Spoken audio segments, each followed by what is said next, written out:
They say confession is good for the soul, but the bathroom doesn't judge your sins, just your aim. In these tiled chambers, history has whispered its weirdest secrets, the hum of the light, the drip of the tap. This is where truth echoes loudest. The walls remember everything. This is Bathroom Confessions Part 1. There are many people who will confess behind closed doors to talking to themselves in the bathroom mirror, from practicing speeches to rehearsing conversations, and in some cases, imaginary confrontations. It's the one place where you can feel unseen, yet seen. It provides a safe space to share big dreams out loud, to expressing your frustrations, from mimicking facial expressions to reciting lines like you are auditioning for a role. You may find yourself coaching yourself up like a therapist would do. There are psychologists who believe that this behavior taps into some type of self-regulation mechanism, often triggered in solitary type of spaces. Some people might look at it as being a little crazy. It's actually a coping skill acting as a monologue. It's really no surprise to know that many people do their most fanatical dance moves in the bathroom. There is something about when you lock the bathroom door and crank the music up. The bathroom is immediately transformed into your own personal stage. Any mirror reflections double as your very own cheering fans. Some may focus intricate choreography, while others just jump around like they are on a caffeine high. To some, it's simply a way to express themselves in a way they could never do in public. According to some surveys, the bathroom is the one place where they can dance openly and freely. Bathrooms are known for having some great acoustics. They will often become emotional insulation, which often make for the perfect rehearsal space. When you go into a bathroom, it is not always about doing your business. It's often used as an escape space. From overworked office workers to overwhelmed parents and over-anxious teens alike, people will often admit that they will sit on the toilet fully clothed while scrolling through their phones or meditating in silence. There are those that will use it as their time to cry during the day. That's far enough away from anyone else that may judge or question them. The public stall or home bathroom becomes an emotional safe haven where people lose track of time and obligations are put on the back burner. Toilet hiding happens to be one of the most common workplace confessions. It's that unspoken pact between you and four walls. The extra few minutes that are spent in the stall are the difference between "I got this" to "I'm walking out forever." When it comes to that porcelain sanctuary, you're not an employee, student, or parent. You're just a person on Wi-Fi and a lock on the door. It's no big secret that there are some people who sneak food into the bathroom. Often, it's a leftover slice of pizza or maybe candy that's meant for others. Unfortunately, it's more about control than about privacy. People will often say that they feel like they are constantly being watched in some spaces. The bathroom can provide a guilt-free zone for indulgence. There was one Reddit user who admitted to eating cold pizza in the shower just to avoid sharing, while others cheered them on. There was also another confession to hiding a bag of M&Ms in a linen closet, only to eat them one handful at a time. That was done during a series of extended bathroom breaks. It's the ultimate excuse. While your family thinks you're washing your hands, you are actually halfway through a burrito, thinking about what you want to eat next. Sure, it may be a little unsanitary, but that's the price you sometimes have to pay for munching. And honestly, if the bathroom is the last fortress of munchie freedom, who are we to judge? Just pass the Doritos, please. It's not surprising that about 5% of people have accidentally dropped things like wallets, keys, and phones into the toilet. Dropping a phone into the toilet is more common than you would think. In addition, it rarely happens with a clean bowl. Whether it's falling out of your back pocket, fumbling it during a text, or doing the balancing act on the edge of the sink, cell phones have a way for finding their way into the worst possible places. As a matter of fact, phone accidents in the bathroom are one of the top causes of water damage claims. There are people who instinctively reach in without any hesitation, and others who freeze in horror. Then the battle from within begins. Do I send in a rescue swimmer or not? Either way, it's a moment of antagonizing regret, immediately followed up by frantic Googling of how to dry out a phone. The fake flush is the bathroom's version of a mic drop moment. People will flush mid-phone call, not because of bowel flexing, but because they need a way out of the situation they are currently in. Nothing ends a conversation quite like the sound of a toilet flush. If you happen to be in the middle of a Zoom meeting, it's the ultimate escape. Oh, no, sorry, gotta go, having plumbing issues. If you happen to be in the middle of an argument, it's the ultimate escape, allowing you to regroup before saying something that'll live forever in the group chat. It's mind-boggling how society has just accepted this now. We all hear it, and then politely pretend it's normal. But in all reality, it's definitely not. It's as if we are all members of a secret society. Pretending someone's bowel movement is more important than whatever you were just talking about. Did you know that some bathrooms are also considered unofficial headquarters for questionable skincare science? You may be brushing your teeth 1 minute, and the next, you're smearing banana peel all over on your face like war paint. Everything from toothpaste on pimples, vinegar in hair, and egg whites on cheeks. It's basically a farmer's market on your face. There are some fanatics who will go as far as using pH strips and timers. Others will fill up jars with funky goop that looks like it could do some healing or melt the skin off your face. We all know half the time it doesn't work, but that's not the point. The key ingredient is hope, and we hold on to it ever so tightly, applying one layer at a time. The only real issue is getting interrupted mid-mask. It's not easy trying to explain to the Amazon driver at your door why you prefer face planting instead of eating your yogurt. We are convinced that salvation lies somewhere beyond those refrigerator doors. We have no doubt that between the leftover pizza and Chinese takeout, eternal youthful skin is just waiting to be discovered. There are many people who will admit to crying in the shower. It's the one place where their tears will blend in with the falling drops of water. The running shower conveniently becomes soundproofing for any sobs. Any steam or fog provides cover for your face. Some people will even schedule their emotional releases during shower time to avoid anyone knowing. In fact, the act of crying in steam has been studied by psychologists. It is said to be used as a mental reset mechanism. It's the safest form of vulnerability that some people will allow themselves. Nothing says I've got my life together quite like starting your day with a full-on ugly cry while holding a loofah. If showers came with a built-in soundtrack and mood lighting, they could easily be transformed into wet therapy booths.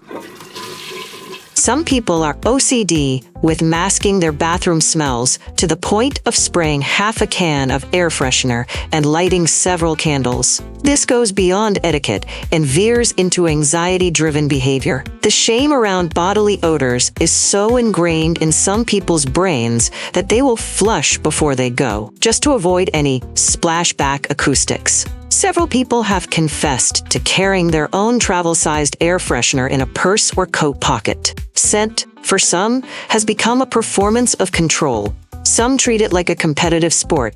If the room doesn't smell like a peach cobbler pie by the time they leave, they've failed. At this point, they're less about using the bathroom and more about creating experience, whatever that means. There are ultra-luxury toilets that have built-in air dryers for your backside. It's basically turning every flush into a spa blowout. These modern gadgets are marketed as eco-friendly because they cut down on toilet paper.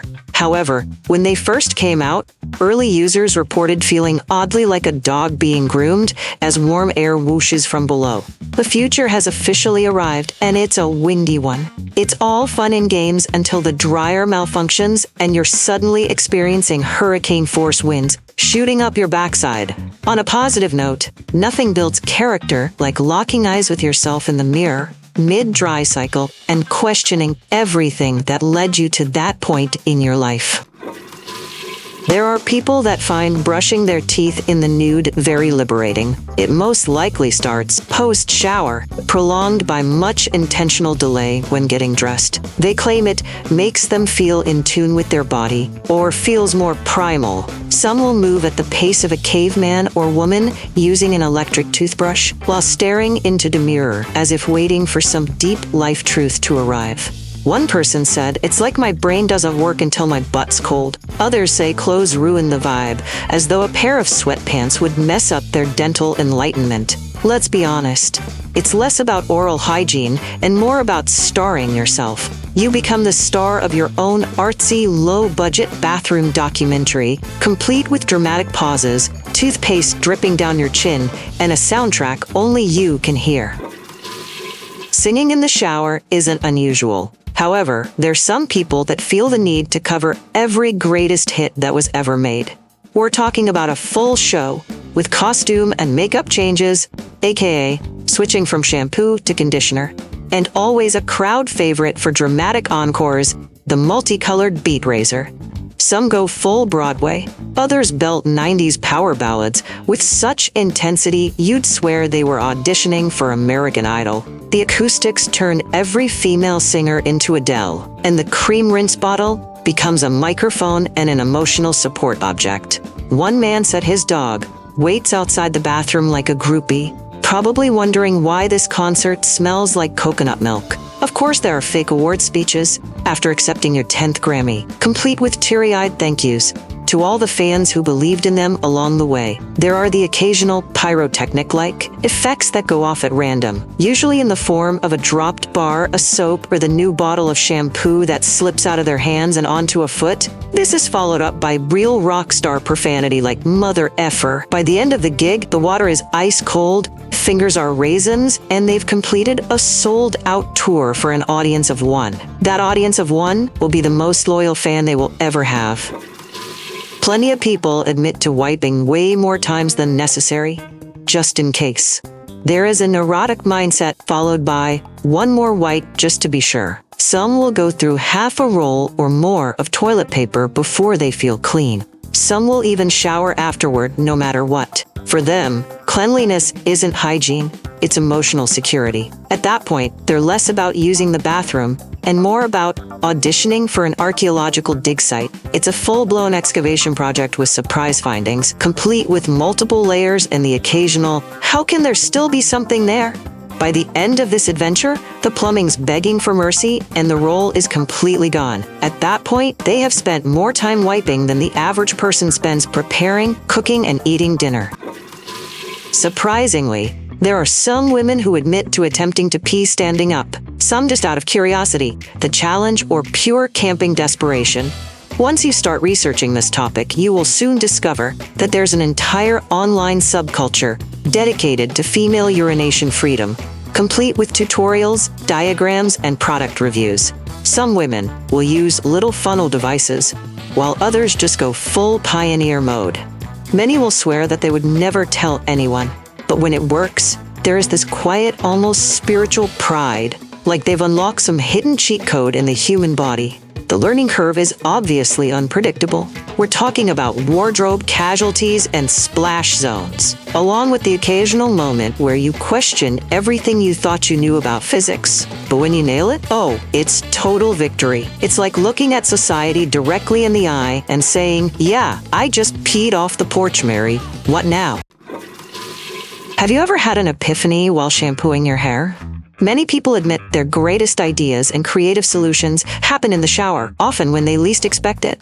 Psychologists have said this is due to default mode thinking, which is a relaxed mental state where your brain wanders freely, making creative connections. That is why so many people write down ideas on fogged-up mirrors and record voice memos while still dripping wet. The shower becomes less of a hygiene routine and more of a mental dojo. The breakthrough thoughts emerge between applying the conditioner and rinse. Some even joke that their best TED Talks exist only in this tiled temple that gets washed away with the steam before the audience ever arrives. Maybe that's the reason why stepping out of the shower often feels like leaving a dream. You come back to reality, carrying a few soap suds and half a genius idea. There's a growing market for toilet paper infused with essential oils like vanilla, lavender, and bacon. Yes, someone out there wanted their wipe to smell like breakfast. While these rolls are marketed as aromatherapeutic, they also confuse pets and often people. One person said it felt like smudging sage on your soul while simultaneously prepping a pork chop. Wellness has literally reached the rear end. At this rate, it's only a matter of time before sitting down to do your business will be more like sitting down to an all-you-can-eat buffet. Honestly, nothing says self-care like turning your toilet time into a scented taste testing session.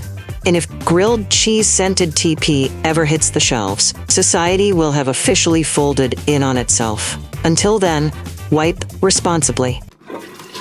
In Japan, it's considered rude to let bathroom sounds be heard. Many restrooms come equipped with a sound princess, which is a device that plays ambient waterfall noises to cover up anything awkward or too much flatulence rumble. Some of these gadgets will allow users to adjust the volume or switch to birdsong. It's basically the audio equivalent of whispering. Like, nothing to see here, while your bowels perform as a perfect jazz ensemble. Public toilets in Japan are like mini sanctuaries of peace. That's until someone hits the flush and the real waterfall shows up. It's so soothing you could forget why you went in there in the first place. Meanwhile, the rest of the world is still pretending that running the sink on full blast is a subtle solution. Behold the mysterious nude dumper, a rare breed who refuses to defecate while draped in any kind of fabric. Socks are deemed shackles unworthy of this sacred rite. Anthropologists have suggested that it stems from primal vulnerability, a salute to our cave-dwelling ancestors. It may just be an extreme allergy to laundry, who knows? In public restrooms, these individuals can be found carefully draping their clothes across the stall hook like royalty. What many others may see as a grimy cubicle, they transform it into a spa of liberation, an altar to bodily honesty. When they emerge, pants dangling in one hand and the faint aura of enlightenment in the other, you can't help but admire their commitment to au naturel. After all, nothing says true freedom like bearing your soul and your arse at the same time. In some countries, it's common to keep a small decorative towel just for toilet guests. In Japan, known as a toilet hand towel, it's not for show. Washed frequently, it's placed lovingly and represents hospitality. However, in Western homes, the concept has often mutated into those weird fancy towels no one is allowed to touch. You know those towels, always folded like origami swans and perched like bathroom royalty. If you touch them, grandma might hex your soul. Entire bloodlines have nearly been ruined over a niece or nephew who cannot keep their little damp fingers off the towel embroidered with gold thread. They sit there stiff and untouched for decades, more heirloom than hygiene. At that point, they're less of a hand towel and more of a sacred artifact guarding the porcelain throne. Many people admit to overthinking which stall to use in a public bathroom, often turning it into a mini psychological puzzle. Some avoid the first stall, assuming it's the most used, while others head straight for it under the logic that everyone avoids it for that very reason. Then there's the middle stall dilemma: too obvious, too exposed, or just right? Studies have shown that people tend to choose stalls based on assumptions about cleanliness, privacy, and traffic, none of which are always accurate. In the end, it's less about sanitation and more about superstition, strategy, and personal comfort. Some folks treat it like a Vegas gamble, hoping they picked the winning stall with fresh TP and minimal splash zone. It's the only decision in life where you feel like both Sherlock Holmes and a contestant on Let's Make a Deal. You've made your first confession. Consider yourself cleansed, or at least mildly uncomfortable. History's strangest moments now swirl somewhere between the drain and your memory. If the mirror fog's over, don't worry, that's just the past exhaling. Now wash your hands and your conscience. Bathroom Confessions Part 2 is just a click away.